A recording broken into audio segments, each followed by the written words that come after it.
no te duermas. Si estás en medio de una guerra espiritual, es cuando menos debemos de dormir. Hay varios versículos en la Biblia donde el Señor nos manda a los creyentes a que velemos, y velar significa permanecer alertas, permanecer despiertos, estar listos sabiendo que el enemigo va a atacar, pero ya está derrotado. Tenemos al Señor, tenemos su Espíritu Santo, tenemos su palabra, tenemos nuestra congregación, tenemos la sangre de Cristo que nos limpia de todo pecado, tenemos toda la armadura de Dios, pero no hay que dormirse. Mire, el apóstol Pedro, allá en 1 de Pedro 5:8 dice: sed sobrios y velad, porque vuestro adversario el diablo, como león rugiente, anda alrededor buscando a quien devorar. Es decir, que el diablo no puede devorar a quien él quiera, anda buscando a quien devorar, anda buscando quien se descuide, anda viendo quién se duerme, para tratar de, decimos en El Salvador, para tratar de meterle zancadilla, para hacernos tropezar. Hay un versículo que deja claro que estamos en una guerra espiritual. Dice: nuestra lucha, nuestra guerra no es contra carne ni sangre. No tenemos pleito contra otros seres humanos. Nuestra lucha es espiritual. No hay duda que el enemigo va a tratar de atacarnos, pero por eso el creyente debe de velar. No te duermas, sino permanece alerta, porque el Señor va a defenderte de todo ataque. El mismo Señor Jesús le dijo a sus discípulos: velad y orad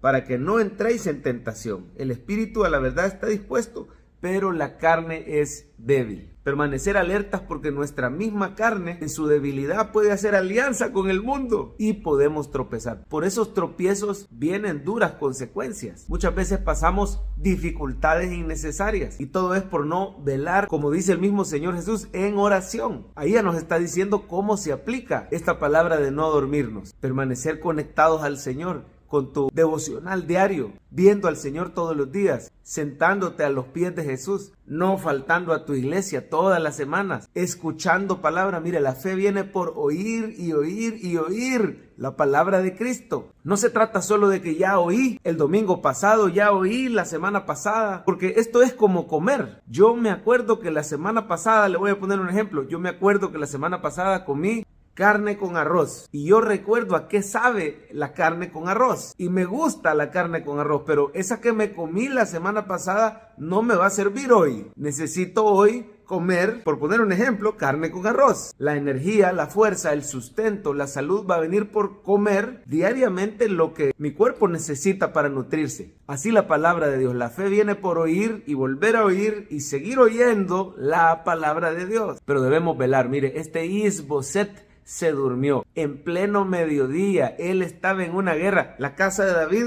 contra la casa de Saúl. Abner, su mejor hombre, se le había ido y lo habían matado. Estando en esa situación se duerme. Segundo libro de Samuel, capítulo 4, mire por favor el versículo 5. Dice que estos maleantes que eran amigos de él, los hijos de Rimón Beerotita, Recab y Baana, fueron y entraron en el mayor calor del día en casa de Is-Boset. Este era el hijo de Saúl, que estaba en pleito por el reino contra David. Y dice: el cual estaba durmiendo la siesta en su cámara, bien dormido, en plena guerra, cuando llevaba las de perder, a las 12 del mediodía, la hora de mayor calor, dice. Y lo agarraron dormido. Por si fuera poco, también su portera estaba dormida. Mira el versículo 6, dice: he aquí la portera de la casa, que había estado limpiando trigo, pero se durmió.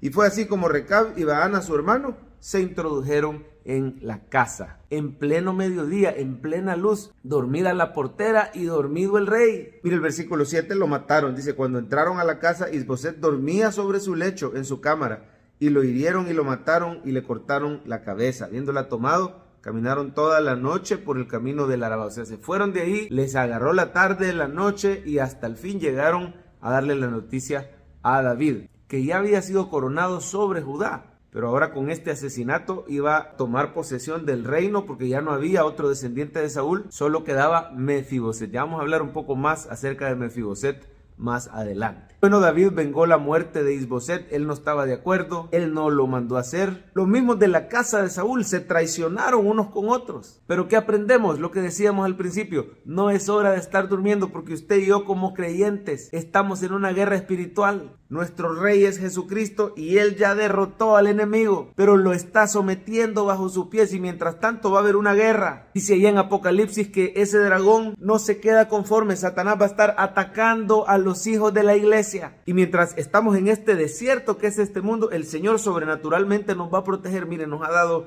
la iglesia, la congregación, no falte a su iglesia. Nos ha dado su Espíritu Santo, nos ha dado la instrucción de su palabra, nos ha dado pastores y líderes que nos aconsejen, nos ha dado el recurso de la oración y de la alabanza, nos ha dado la armadura del Espíritu, la coraza de justicia, el escudo de la fe, el yelmo de la salvación, la espada del Espíritu, el calzado del apresto del Evangelio. Hay otros elementos más, ahí en Efesios 6 usted los puede ver, pero lo importante, el mensaje de este día es: no se duerma, no seamos como Isboset que se descuidó, sino velemos porque el Señor ya nos dio la victoria.